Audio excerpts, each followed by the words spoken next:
Court से permission मिलने के बाद ज्ञानवापी के तहखाने में पूजा पाठ अब शुरू हो चुका है। व्यास जी तहखाने में झांकी दर्शन की शुरुआत हो गई है। आम लोगों के लिए झरोखा खोल दिया गया है। बाहर से आ रहे श्रद्धालु तहखाने में अब दर्शन कर सकेंगे। आपको यह भी बता दें कि झांकी दर्शन के लिए श्रद्धालुओं की भारी भीड़ भी वहां पर अब पहुंचना शुरू हो चुकी है। ये बहुत बड़ी खबर है।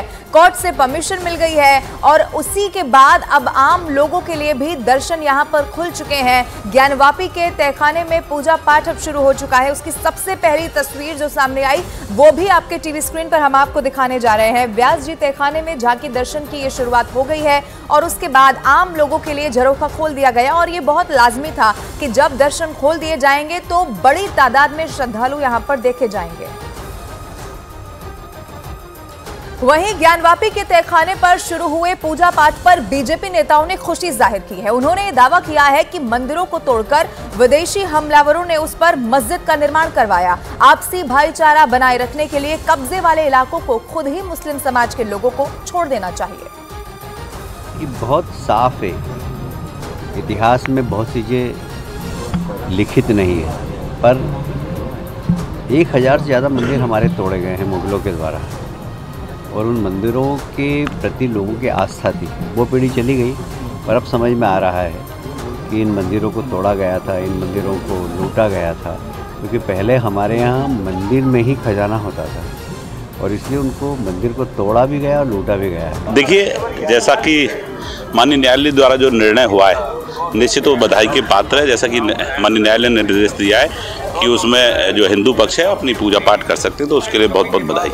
जो भी हमारे आस्था के केंद्र थे, जिन पर हमलावरों ने, जो लोग हमारे देश पर हमला करने आए, हमारे देश को लूटने के लिए आए, कत्लेआम करने के लिए आए और हमारे धार्मिक स्थानों को तोड़कर बनाया गया। और धीरे धीरे पहले राम मंदिर जी का हुआ, ज्ञानवापी जी का हुआ और आगे भी होगा।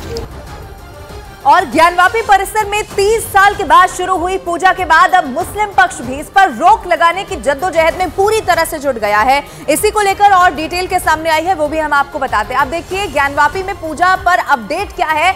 हाईकोर्ट जाने की तैयारी इस वक्त यहां पर की जा रही है। तहखाने में जब से पूजा पाठ शुरू हुई है तब से ही जद्दोजहद लगातार जारी है। मुस्लिम पक्ष को यह बहुत बड़े झटके के तौर पर देखा जा रहा है। वाराणसी कोर्ट के फैसले के बाद 31 जनवरी की रात को ही ज्ञानवापी परिसर के तहखाने में देर रात करीब 1 घंटे तक पूजा पाठ हुआ। उसकी तस्वीरें सामने आई। वाराणसी कोर्ट के फैसले पर रोक लगाने के लिए मुस्लिम पक्ष सुबह 3 बजे सुप्रीम कोर्ट उसके बाद पहुंच गया था, लेकिन वहां से राहत नहीं मिली थी। सुप्रीम कोर्ट के निर्देश पर अब इलाहाबाद हाईकोर्ट में कानूनी लड़ाई हो सकती है और इसी की जद्दोजहद मुस्लिम पक्ष की ओर से लगातार की जा रही है, क्योंकि कोर्ट का यह फैसला, वहां पर पूजा पाठ होना मुस्लिम पक्ष के लिए एक बहुत बड़ा झटका।